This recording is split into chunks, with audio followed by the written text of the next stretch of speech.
امریکہ کی معاشی دہشت گردی کی جانب اشارہ کرتے ہوئے کہا کہ امریکی پابندیوں نے ایران میں کورونا وائرس کا مقابلہ کرنے کی راہ میں مشکلات پیدا کر دی ہیں۔ انہوں نے کہا کہ یک طرفہ پابندیوں نے ایرانی عوام کے لیے ادویات اور ضروری طبی ساز و سامان تک رسائی کو مشکل بنا دیا ہے، جس کی وجہ سے ایرانی عوام کی جان خطرے میں ہے۔ ایران کے اعلیٰ ایٹمی سائنسدان کے قتل کے بارے میں جس کا تہران نے اسرائیل پر الزام لگایا ہے، اپنے پہلے عوامی تبصرے میں کل جمعرات کو نو منتخب امریکی صدر جوزف بائیڈن نے کہا کہ یہ بتانا مشکل ہے کہ اس واقعے نے ایران کے ساتھ کشیدگی کم کرنے کی ان امیدوں کو کتنا پیچیدہ بنا دیا ہے۔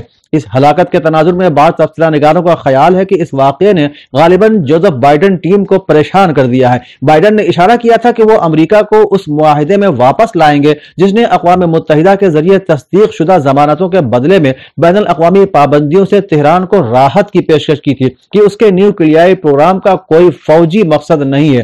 انہوں نے ایران کے بارے میں ٹرمپ کی پالیسیوں اور اس معاہدے سے 2018 میں علیحدگی کے ان کے فیصلے پر تنقید کرتے ہوئے کہا کہ یہ اقدامات مطلوب مقصد حاصل کرنے میں ناکام رہے ہیں۔ عالمی وبائی بیماری کووڈ-19 کی وجہ سے جہاں بڑے پیمانے پر گھروں میں قید دنیا کو ایک سے زیادہ محاذ پر آن لائن کیا جا رہا ہے تاکہ عوامی مقامات پر لوگ مجبوری جراثیم اور وائرس کش لوازمات کے ساتھ ایک دوسرے سے فاصلہ رکھ کر زندگی کے معاملات کریں، وہیں ہالی ووڈ نے بھی آئندہ سال اپنی تمام فلمیں آن لائن ریلیز کرنے کا اعلان کر دیا ہے۔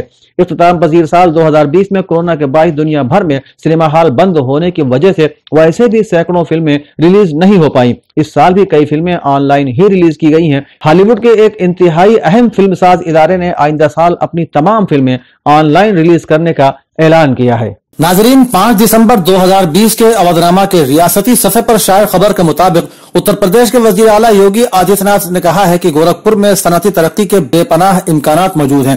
انہوں نے کہا کہ تاجروں، سرمایہ کاروں اور صنعت کاروں کو سہولیات اور سیکیورٹی کے ماحول کی فراہمی کی وجہ سے ریاست میں ایک بڑی سرمایہ کاری ہوئی ہے۔ انہوں نے کہا کہ اچھی کاوشوں سے ترقی کے عمل کو تیز کیا جا سکتا ہے۔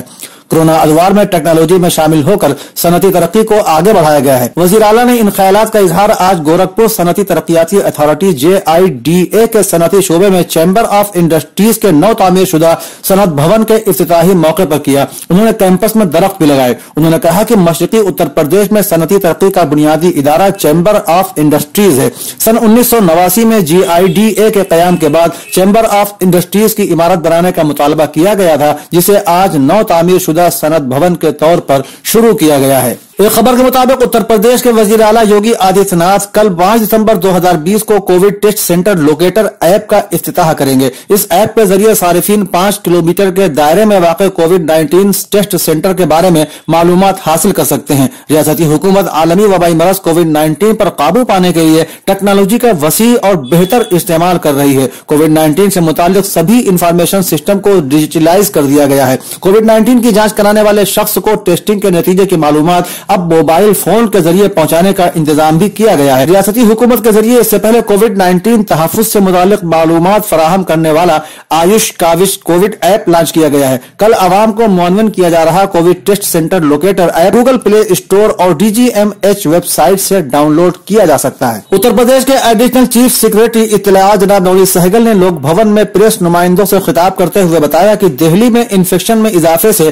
ریاست کے سرحدی اضلاع میں صورتحال پہلے سے بہتر ہے۔ ریاست میں ہاٹ اسپاٹ اور کنٹینمنٹ زون میں مسلسل کمی آ رہی ہے۔ جناب سہگل نے بتایا کہ ریاست میں سرکاری نوکریوں کو جلد سے جلد نوجوانوں کو فراہم کرانے کی مہم چل رہی ہے۔ کل وزیر اعلیٰ کے ذریعے تقریباً 36,000 محکمہ بیسک تعلیم کے 9 منتخب اساتذہ کو تقرری نامہ تقسیم کریں گے۔ اس کے ساتھ ساتھ محکمہ صحت کا ایک ایپ میرا کووڈ کیندر ایپ بھی لانچ کیا جا رہا ہے اور اس سے لوگوں کو کووڈ ٹیسٹ کروانا اور بھی زیادہ آسان ہو جائے گا۔ جناب سہگل نے بتایا کہ ریاستی حکومت معاشی سرگرمیوں کو مزید بڑھانے کے لیے مسلسل کوششیں کر رہی ہے۔ روزگار کے مواقع وضع کرنے اور معاشی سرگرمیوں کو مزید بڑھانے کے لیے حکومت کی حوصلہ افزائی کے ساتھ MSME کی نئی یونٹ بھی کھل رہی ہے۔ ریاست کے ایڈیشنل چیف سیکریٹری طب و صحت جناب امت موہن پرساد نے کہا ہے کہ کل ایک دن میں ریاست میں کل 1,71,816 نمونوں کی جانچ کی گئی۔ ریاست میں اب تک مجموعی طور پر 1,99,60,393 نمونوں کی جانچ کی جا چکی ہے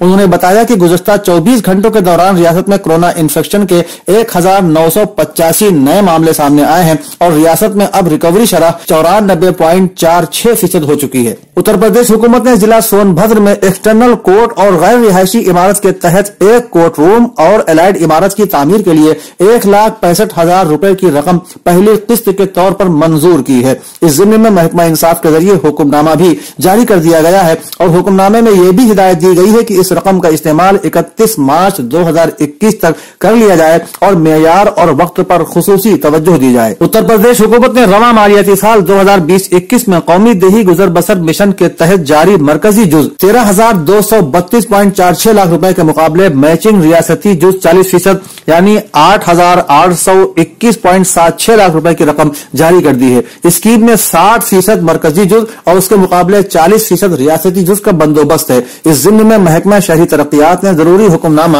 جاری کر دیا ہے۔ عالم نقوی کے مضمون یونین کاربائڈ بھوپال کی صنعتی دہشت گردی سے اودھ نامہ کے ادارتی صفحے کا آغاز ہو رہا ہے، جس کے ابتدائی 2 اقتباس ناظرین کی پیش خدمت ہیں۔ مولانا کلب صادق مرحوم بعمل علماء حق کی ایک نہایت مختصر فہرست کی نمایاں شخصیت تھے اور یہی ان کی سب سے بڑی خصوصیت اور ان کا سب سے بڑا اعزاز تھا۔ 2013 میں یو پی حکومت نے انہیں ایک ایوارڈ دینے کی کوشش کر کے انہیں اپنا احسان مند بنانے اور در پردہ ان کی حقیقی کوششوں میں رکاوٹ ڈالنے کی کوشش کی تھی، لیکن انہوں نے بکمال استغنا نہایت دلیری کے ساتھ اسے ٹھکرا کر سبھی انصاف پسندوں کے دل جیت لیے تھے۔ ان کے بیان کا ایک جملہ تو کئی اخباروں کی سرخی بنا تھا، پولیو بھلے ہی ختم ہو چکا ہو لیکن ہمارا پورا نظام پولیو زدہ ہو چکا ہے۔ حقیقت یہ ہے کہ آج 2020 کے خاتمے کے قریب صورتحال اور زیادہ خراب ہو چکی ہے۔ بلا شبہ پورے ملک کا اجتماعی نظام بلا استثناء مکمل نظام پولیو زدہ اور کرپشن گزیدہ ہو چکا ہے اور اس کی ذمہ دار سیکولرزم اور انصاف کا ڈنکا پیٹنے والی وہ پارٹیاں اور ان کی حکومتیں ہیں جن کا فی الواقع عدل و انصاف سے دور دور بھی کوئی واسطہ نہیں ہے۔ دہشت گردی کے خلاف جنگ وار آن ٹیرر کے بینر تلے دنیا بھر میں دہشت گردی، بے روزگاری، مہنگائی اور غربت کی بے حساب اضافے کے ذریعے مستضعفین کی نسل کشی کی ذمہ دار بھی وہی ہیں۔ صفحے کا دوسرا اور آخری مضمون محمد مفیض الدین مصباحی کا نئی تعلیمی پالیسی 2020 نظام مواقع اور اندیشے قرار پایا ہے۔ جوش ملیح آبادی کی تاریخ پیدائش کی مناسبت سے عباس دھالیوال کا مضمون اودھ نامہ کے ادبی صفحے پر شائع ہوا ہے۔ وہ لکھتے ہیں، جوش ملیح آبادی 5 دسمبر 1898 کو پیدا ہوئے۔ آپ کا پورا نام شبیر حسین خان تھا، لیکن ادبی دنیا میں جوش ملیح آبادی سے مشہور ہوئے۔ آپ آفریدی قبیلے سے تعلق رکھتے تھے۔ محض 10 سال کی عمر میں شعر کہنے اور عزیز لکھنوی سے اصلاح لینے والے جوش کی شاعری میں الفاظ گل اور بوٹے کی مانند پروئے معلوم ہوتے ہیں۔ جوش ملیح آبادی کے یہاں صرف انقلابی شاعری ہی نہیں ملتی بلکہ ان شاعری کا پیمانہ رومانوی شاعری سے بھی لبریز ہے۔ ان کی غزلوں میں رومانیت کا عنصر خوب دیکھنے کو ملتا ہے۔ جوش ملیح آبادی کی شعری صلاحیت کا اندازہ اس بات سے ہی لگایا جا سکتا ہے کہ ان سے عمر میں بڑے فراق گورکھپوری انہیں اپنا استاد کہتے تھے۔ فراق نے اس بات کا ایک ٹیلی ویژن انٹرویو کے دوران بھی کیا۔ صفحے کی دوسری تحریر کی شکل میں حقانی القاسمی کے مضمون عربی اردو قصائد کی تنقیدی تفہیم و تعبیر کی دوسری قسط شائع ہوئی ہے۔ اودھ نامہ کے صفحہ آخر پر شائع پہلی رپورٹ کے مطابق اتر پردیش میں اپوزیشن جماعت سماجوادی پارٹی مرکزی حکومت کے ذریعے پاس کردہ زرعی قوانین کے خلاف قومی راجدھانی میں سراپا احتجاجی کسانوں کی حمایت میں پیر سے اتر پردیش کے ہر ضلع میں کسان یاترا نکالے گی۔ کسانوں کی حمایت میں کسان یاترا نکالنے کا اعلان پارٹی سربراہ و سابق وزیر اعلیٰ اکھلیش یادو نے جمعے کو کیا۔ اس کے تحت پارٹی کارکنان کسانوں کی آمدنی دوگنی کرنے کے مطالبے کے ساتھ پوری ریاست میں سائیکل و موٹر سائیکل پر سوار ہو کر یاترا نکالیں گے۔ وہیں مسٹر یادو نے الزام لگایا کہ کسانوں کو نہ تو گیہوں کی کم از کم سہارا قیمت ملی اور نہ ہی دھان کی۔ کسانوں کی آمدنی بھی دوگنی نہیں ہوئی۔ سرکاری خرید مراکز بی جے پی کی خراب پالیسیوں کی وجہ سے بدحالی کا شکار ہیں۔ بزم مرثیہ خوانی و دبستان مرثیہ خوانی لکھنؤ کا تعزیتی جلسہ زیر صدارت سید حیدر نواب جعفری حیدر لکھنوی کے مکان پر منعقد ہوا۔ تلاوت کلام ربانی کے بعد سید محمد عون رضوی نے اپنی تقریر کے دوران مولانا کی دینی خدمات پر بھرپور روشنی ڈالتے ہوئے کہا کہ مولانا نے اپنی زندگی زندگی میں یونٹی کالج کی بنیاد ڈالی، جہاں سے لا تعداد طلاب فارغ التحصیل ہو کر کئی ممالک میں دنیاوی اور دینی لحاظ سے اپنی خدمات انجام دے رہے ہیں۔ اس کے علاوہ ایرا میڈیکل کالج سرفراز گنج لکھنؤ آپ کی نمایاں خدمات ہیں۔ ساتھ ہی ساتھ مرحوم نے اپنی زندگی میں ہزا اسپتال لکھنؤ کی بھی بنیاد ڈالی۔ بالخصوص آپ کی وصیتوں میں ایک وصیت ایسی بھی ہے جو ہمارے مرثیہ خوانی کے ادارے کو تقویت پہنچاتی ہے، وہ یہ ہے کہ ہماری مجالس ایصال ثواب کے لیے کوئی عالم بعمل دستیاب نہ ہو تو مراثی میر انیس سے استفادہ کیا جائے۔ جلسے کے اختتام پر حاضرین جلسہ نے مرحوم کو ایک سورہ فاتحہ پڑھ کر ایصال ثواب کیا۔ پرگتی شیل سماجوادی پارٹی لوہیا کے سربراہ شیوپال سنگھ یادو نے کہا ہے کہ سوشلسٹ نظریے کے حامل پارٹیوں کو ایک پلیٹ فارم کے نیچے جمع کرنے کی متعدد کوششوں کے بعد بھی پیش رفت صحیح سمت میں جاتی دکھائی نہیں دے رہی ہے، کیونکہ ابھی تک انہیں سماجوادی پارٹی کی جانب سے کوئی جواب نہیں ملا ہے۔ ملائم سنگھ یادو کے چھوٹے بھائی شیوپال یادو نے جمعے کو کہا کہ متعدد مرتبہ مختلف میڈیم اور پلیٹ فارمز کے ذریعے میں نے کہا ہے کہ سوشلسٹ نظریات کے حامل افراد کو ایک ساتھ آ کر کوئی ایسی حکمت عملی ترتیب دینا چاہیے جس میں سب کو عزت مل سکے اور ریاست کی حقیقی ترقی بھی ہو سکے۔ اتر پردیش کانگریس کی incharge general secretary Priyanka Gandhi Vadra نے کہا ہے کہ ریاست میں شیڈول ذاتوں پر مظالم کو روکنے کے لیے پارٹی کارکنوں کی دلت تنظیم ہر گاؤں میں تیار ہوگی۔ محترمہ گاندھی نے یہ اعلان اتر پردیش کانگریس کے شیڈول ذاتوں کے محکمے کی ورچوئل ورکرز کانفرنس سے خطاب کرتے ہوئے کیا۔ انہوں نے بتایا کہ ریاست میں دلتوں کے خلاف امتیازی سلوک کا سخت رد عمل دیا جائے گا اور ہر طرح سے ان کا تحفظ کیا جائے گا۔ یہ کانفرنس ریاستی کانگریس کے شیڈول ذاتوں کے محکمے کے صدر آلوک پرساد کی رہائی کے بعد ہوئی ہے۔ اس کانفرنس کا مقصد دلتوں کے حقوق کا تحفظ اور ان کی آواز کو بلند کرنا ہے۔ انہوں نے بتایا کہ آنے والے وقت میں سماجی انصاف، آئین اور دلت طلبہ کے اسکالرشپ کو بچانے اور دلتوں پر مظالم کے خلاف گاؤں میں تنظیم تشکیل دینے کے لیے شیڈول ذات کے محکمے کے کارکنوں کو ہر گاؤں میں جمع کر کے گرام تنظیم بنانا ہے۔ بروز جمعرات حوزہ علمیہ قم کے گراں قدر استاد اور مجمع جہانی اہل بیت علیہ السلام کے رکن علامہ جعفر الہادی نے دار فانی کو وداع کہا۔ برصغیر سمیت ایران کے ممتاز اور نامور علماء دین کی رحلت نے اس برس کے نقصانات میں مزید اضافہ کر دیا ہے۔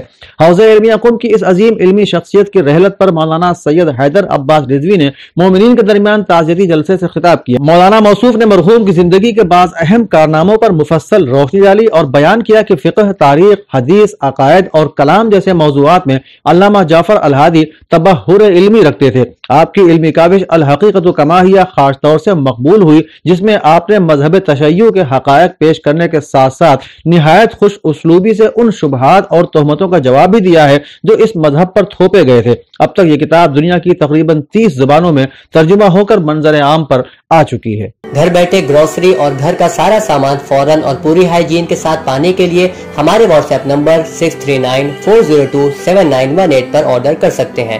ہمیں پرکھنے اور ہماری حوصلہ افزائی کے لیے ایک بار موقع ضرور دیں۔